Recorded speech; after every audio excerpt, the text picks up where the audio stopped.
오늘부터 우리는 욥기가 총 42장까지 되어 있거든요. 이제 긴 여정을 욥의 이야기를 함께 보게 될 텐데, 이 여정을 출발하기 전에 우리는 좀 간단하게 욥기에 대해서 좀 살펴볼 필요가 있습니다. 이 전통적으로는 욥기는 누가 기록했는지는 알 수는 없어요, 정확히. 그런데 이제 에스겔 14장 그리고 야고보서 5장에 보면은 욥이라는 인물에 대해서 고난의 인내에 대한 그런 대명사로 이렇게 언급을 하는 것을 볼 때 욥은 실존 인물이었다라는 것을 우리는 믿어야 됩니다. 또 우리는 욥기가 언제 기록되었는지 정확히 알 수는 없어요. 이게 정확히 어느 시대였는가 알 수는 없어요. 그럼에도 불구하고 오늘 본문 가운데 5절에 나오는 내용을 보면은 이 욥이 자기 자식들을 위해서 이 번제를 드리는 장면이 나오거든요. 근데 이 출애굽하는 모세에 의하면, 율법에 의하면 이 제사는 누가 드릴 수 있죠? 제사장, 기름 부음 받은 레위 지파 제사장이 드리는 것을 볼 때 오늘 이 가장이 자식들을 위해서 대신 드리는 이 장면은 이 고대 족장 시대였다라는 것을 우리는 추정해 볼 수 있는 거죠. 또 족장 시대로 추정하는 또 다른 근거로 둔다면 이 욥의 수명을 우리는 볼 때 알 수 있는데, 이 족장 시대 대표적인 인물하면 창세기에 누가 있죠? 아브라함이죠. 아브라함의 아버지 데라가 205세까지 살았어요. 그리고 아브라함이 175세, 그 아들 이삭이 180세, 그리고 야곱이 147세를 살았어요. 그럼 욥이 몇 살까지 살았는가 한번 살펴볼 필요가 있죠. 욥기 42장 16절 보시면 그 후에 욥이 140년을 살며 아들과 손자 4대를 보았고 그래요. 여기서 그 후에라는 말은 욥이 고난과 역경을 다 지나고 하나님이 갑절의 복을 부어주신 그때를 이야기하는 거예요. 그러니까 오늘 본문에 나오는 욥이 이 수많은 재산을 누리고 아들 7에 딸 3을 둔 그 기간을 우리가 대충 추정해 볼 때 한 40에서 60세 정도, 이렇게 보면 다 합치면 거의 200세 가까이 살았다라는 것을 볼 수 있어요. 그래서 아마 족장 시대의 이야기가 아닐까 우리는 보는 것이에요. 그래서 그게 합리적으로 보는 거죠. 이런 욥기의 전체적인 내용을 살펴보면은 이 고난에 대해서 욥이 막 탄식을 해요. 막 아파해요. 그러니까 나는 잘못이 없는데 나에게 이런 고난이 닥쳤다. 그러니까 이 친구들이 찾아오잖아요.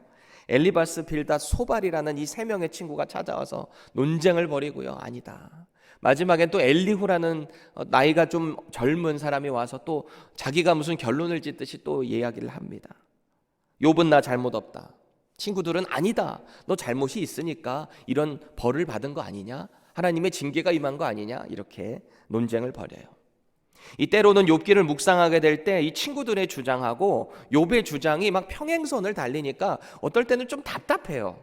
우리가 읽을 때 조금 답답하고 반복되고 4차례나 걸쳐서 막 그렇게 논쟁을 벌이니까. 하지만 결국 하나님께서는 이들이 알고 있는 창조주에 대한 그 무지를 드러내십니다. 그리고 하나님께서 등장하셨을 때 이들이 알고 있는 그 하나님, 이들이 의롭게 행해야 되는 그런 모든 전제, 모든 지식들은 다 초라해져 버리는 그런 장면이 욥기 전체에 이제 마지막에 드러나게 되는 거죠. 그럼 우리는 질문을 하게 돼요. 하나님께서는 왜 당신 앞에 의롭게 살고 있었던 욥을 이 사탄의 시험에 그냥 내버려 두셨는가? 이제 내일 그런 내용이 나오게 될 텐데 왜 그러셨을까요? 왜 잘 살고 있는 욥을 사단의 시험에 그렇게 내버려 두셨을까? 저도 몰라요, 사실은. 그런데 사실 욥기는 인생이 당하는 그 고난에 대해서, 그 이유에 대해서 명쾌하게 설명해 주는 책이 아니에요. 그렇게 오해하시면 안 돼요. 욥기를 통해서 성경 저자가 결국 하나님께서 우리에게 드러내시고자 하는 그 메시지는 인생 가운데 어떤 상황과 형편에 처할지라도 하나님은 위대하신 창조주라는 것입니다. 하나님은 변함없으신 신실하신 하나님이라는 거예요. 하나님을 경외하는 자들에겐 어떤 고난이 있을 때 반드시 결국에는 회복시켜 주신다라는 약속의 메시지이기도 합니다. 저와 여러분들이 이제 오늘부터 욥기를 묵상하게 될 때 그 창조주 하나님의 절대 권위, 그리고 그의 주권을 인정하는 인생을 통해서 감사와 은혜와 감격이 넘쳐날 수 있기를 축복드립니다. 자, 이제 오늘 본문은 그가 어떤 사람이었는지에 대해서 평가로 시작을 하고 있어요. 1절 보세요. 우스 땅에 욥이라 불리는 사람이 있었는데 그 사람은 온전하고 정직하여 하나님을 경외하며 악에서 떠난 자더라. 그를 이렇게 평가를 하고 있습니다. 한마디로 욥은 하나님 앞에서 의인이었다라는 것입니다. 우리가 이 순서를 좀 주의 깊게 볼 필요가 있어요. 주의 깊게. 그 사람을 평가하는 데 있어서 그 사람이 부자였다, 그 사람이 사람들에게 인기가 많았다가 아니라 그 사람이 하나님 앞에서 온전한 자였다. 그게 성경이 보는 첫 번째 평가라는 사실입니다. 여기서 우스 땅이 정확히 어디였는지 알 수는 없지만 3절 말씀에 보면 그가 소유한 이 재산 목록을 쭉 열거하잖아요. 그런 다음에 그는 동방에서 가장 훌륭한 자래요. 그런 많은 재산, 소유를 갖고 있는데 동방에서 가장 큰 자다라는 말은 가장 큰 부자, 가장 영향력이 있는 자였다라는 것을 우리는 볼 수 있습니다. 성경에서 말하는 이 동방 사람이라고 하면 보통 이제 아람, 모압, 암몬, 에돔, 미디안 이런 사람들을, 이런 거민들을 가리켜서 동방 사람이다라고 칭하거든요. 그러니까 욥은 이스라엘이 거주했던 그 요단강을 중심으로 했던 요단강을 중심으로 동편에 거주했을 것이다 라고 우리는 추정해 볼 수 있죠. 쉽게 말하면 욥은 지금의 이 사우디아라비아, 레바논, 요르단, 이라크 할 것 없이 그 지역에서 가장 큰 자였다라는 것입니다. 그러니까 사회적으로도 얼마나 명망 있던 사람이었겠어요. 부자기도 하고 명망도 있고. 또 욥은 재산만 많은 게 아니에요. 아들 7에 딸 3을 둔 완전한 자였어요. 자식 부자였어요. 4절 보세요. 그의 아들들이 자기 생일에 각각 자기의 집에서 잔치를 베풀고 그의 누이 3명도 청하여 함께 먹고 마시더라 그래요. 각 아들들의 생일마다 잔치를 호화롭게 챙겨줬어요. 어디서요? 보세요. 어디서요? 자기 집에서. 자기 집에서. 자기 집에서라는 말은 이 뉘앙스에서 볼 때 평소에는 이 아들들이 욥과는 좀 따로 살았구나라는 것을 짐작해 볼 수 있어요. 아마도 결혼을 해서 나갔거나 혹은 결혼을 안 했음에도 불구하고 그들에게 집을 줬을 수도 있을 것 같아요. 왜 아브라함도 후에 이 후처 그두라라는 여인을 두고 아내로 맞은 후에 자식들에게 재산을 분배하는 장면이 나오거든요. 창세기 25장 6절 보세요. 자기 서자들에게도 재산을 주어 자기 생전에 그들로 하여금 자기 아들 이삭을 떠나 동방 곧 동쪽 땅으로 가게 하였더라 그래요.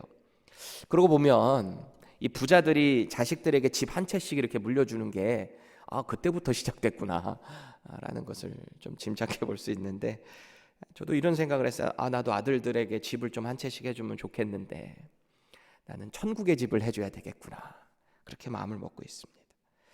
하여튼 집에 종들이 많았으니까 그 잔치가 얼마나 성대했겠어요. 아들들의 생일 잔치가.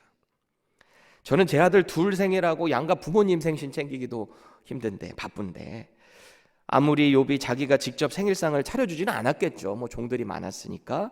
그럼에도 불구하고 7 아들들 생일 잔치를 직접 챙겨주고 찾아가고 그랬을 거 아니에요. 그리고 고대 사회에서 이 여자들이 남자들이 있는 이 잔치에 이렇게 청함을 받고 한다는 게 자주 있는 일은 아니었던 것 같아요. 그럼에도 불구하고 욥은 이 딸 셋도 이 잔치에 꼭 참여시켜서 화목한 가정을 도모했던 그런 자상한 아버지였던 것 같아요. 동시에 5절 말씀을 보면 가족을 대표하는 신실한 제사장의 모습을 우리는 볼 수 있게 되는데, 이 본문을 좀 생동감을 살려서 세 번역으로 한번 보겠습니다. 잔치가 끝난 다음 날이면 욥은 을의 아침에 일찍 일어나서 자식들을 생각하면서 그들을 깨끗하게 하려고 자식의 수대로 일일이 번제를 드렸다. 자식 가운데서 어느 하나라도 알지 못하는 사이에라도 하나님을 저주하고 죄를 지었을 수도 있다고 생각하여 잔치가 끝나고 난 뒤에는 늘 그렇게 하였다. 욥은 모든 일에 늘 이렇게 신중하였다 그래요. 이렇게 욥은 사회적으로, 신앙적으로 완전한 성공을 이룬 사람이었다라는 거예요. 하나님 앞에서 온전하고 정직했어요. 또 동방 최고의 부자에 자식의 신앙교육까지 완전하게 시킨 의로운 사람이었어요. 어쩔 때 몇 번 그렇게 한 게 아니라 늘 항상 그렇게 했다라고 오늘 성경 기자는 기록을 하고 있습니다. 오늘 본문은 여기에서 이렇게 끝나요. 자, 그럼 저와 여러분들에게 남는 교훈은 무엇인가요? 나도 욥처럼 의롭게 살고 자녀 신앙교육 잘 시켜야 되겠다. 그러면 나도 이렇게 큰 부자가 되겠구나. 혹시 이런 결론을 내린 분 계신가요? 물론 좋은 신앙의 모티베이션은 될 수 있습니다. 좋은 신앙의 결단일 수 있어요. 하지만 이런 결론을 내리게 되면 한 가지 오류에 빠지게 돼요. 이 세상에서 누리는 우리의 이 재산이나 이런 자녀의 복이 꼭 하나님을 열심히 섬긴 그 어떤 조건으로 인해서 받는 것으로 오해할 수 있다라는 것이죠.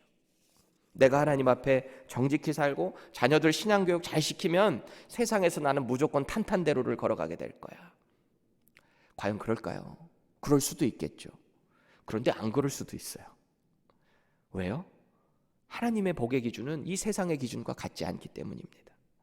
우리는 때때로 하나님을 섬기는 조건으로 세상의 복을 얻기 원합니다. 아니, 이것이 당연하다고 생각해요.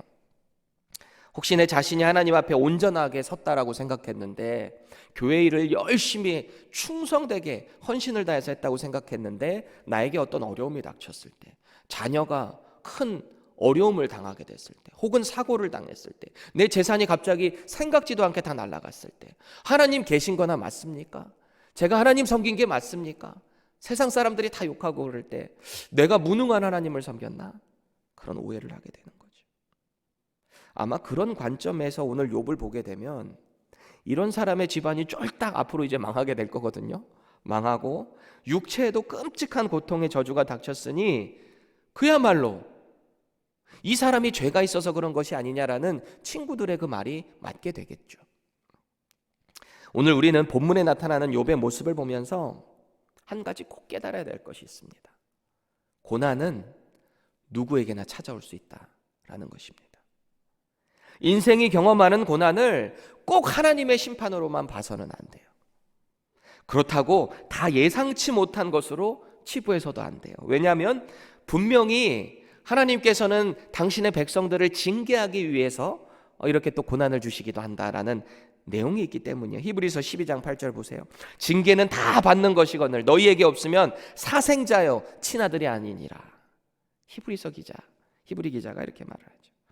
다만 하나님의 자녀된 우리는 이 고난에 대한 컨셉을 좀 바로 정립할 필요가 있는 거예요. 미리 준비해야 돼요. 그래서 시편 기자는 이런 유명한 믿음의 고백을 하는데, 고난당한 것이 내게 유익이라. 이로 말미암아 내가 주의 율례들을 배우게 되었나이다. 때때로 고난의 이 결말은 죽음으로 이어지게 될 때가 있죠. 그래서 사도 바울은 어떤 고난 앞에서도 당당한 믿음을 선언하는데요. 빌립보서 1장 21절, 이는 내게 사는 것이 그리스도니 죽는 것도 유익함이라. 여러분이 현재 이 땅에서 화려하게 또는 안정적으로 누리고 있는 그것들은 무엇인가요? 욥이 위대한 신앙인의 모습으로 우리에게 교훈될 수 있었던 것은 그가 완벽하게 신앙을 지켜서가 아닙니다. 욥 역시 이 비참한 인생의 끝자락에서 하나님이 허락하신 자신의 생일을 저주한 사람이 욥이에요. 어떻게 인간이 완전할 수 있겠어요? 인간은 나약하죠. 그럼에도 불구하고 그가 위대한 믿음의 인내를 가진 사람으로 기억될 수 있었던 것은 오늘 그가 가진 모든 소유를 다 잃게 될지라도 그가 이런 유명한 고백을 했기 때문이죠. 1장 21절인데 주신 이도 여호와시요 거두신 이도 여호와시니 여호와의 이름이 찬송을 받으실지니이다. 여러분, 무서운 토네이도가 다가온다라는 그 경보를 듣고 미리 준비한 사람은 피해를 최소화할 수 있는 거예요. 중요한 것들을 미리 챙겨서 자리를 피하거나 아니면 어떤 지하로 숨을 수가 있어요. 피해는 분명히 있겠죠. 그런데 최소화할 수 있는 거예요. 우리 신앙생활도 마찬가지인 것 같아요. 고난은 언제든지 닥칠 수 있음을 우리는 인식해야 됩니다. 현재 누리고 있는 것들이, 우리가 지금 누리고 있는 이 안정된 것들이 언제든지 사라질 수 있다는 것을, 유한하다라는 것을 우리는 꼭 기억해야 됩니다. 주어진 인생에서 최선으로 살아가되 그것 자체에 목숨을 걸면 안 돼요. 왜요? 모든 것은 하나님의 손안에 달려 있음을 우리는 신뢰하는 믿음이 있기 때문입니다.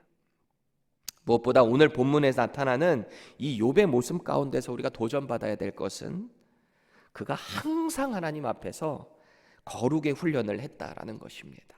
항상 자신의 삶이 하나님 앞에 죄가 없도록 정결하게 할 뿐만이 아니라 자기에게 허락하신 그 자녀들의 죄마저도 철저하게 훈련으로 했던 욥의 모습이죠. 철저하게 그리고 습관적으로 그 일을 행했다라는 것입니다. 우리 역시 항상 하나님의 말씀으로, 기도로 언제나 인생에 하나님께서 혹시 허락하실지 모르는 그 고난에 준비를 하고, 그 고난의 의미가 무엇인지 성도는 그것을 잘 준비해야 하는 것입니다. 그리고 믿음으로 굳건하게 서는 훈련을 매일매일 해야 하는 것입니다. 그럴 때 우리는 어떤 환경에 처할지라도 믿음으로 승리하게 될 것입니다. 기도하겠습니다. 하나님, 오늘 하나님께서 욥에게 허락하신 이 많은 복들을 우리가 함께 봤는데, 이 복들은 언제든지 우리의 인생 가운데서 유한하게 사라질 수 있는 것들임을 다시 한번 알게 하시니 감사합니다. 날마다 말씀으로, 기도로 하나님과 날마다 동행하는 성결한 모습으로, 삶으로 우리의 삶을 언제나 거룩하게 준비할 수 있게 하시고, 주님이 다시 오실 그날을 준비하며 이 땅에서 하나님께서 우리에게 허락하신 가장 큰 복, 하늘의 신령한 복인 이 구원을 날마다 누리며 살 수 있는 우리 모두 되게 하여 주시옵소서. 예수 그리스도의 이름으로 간절히 기도합니다. 아멘.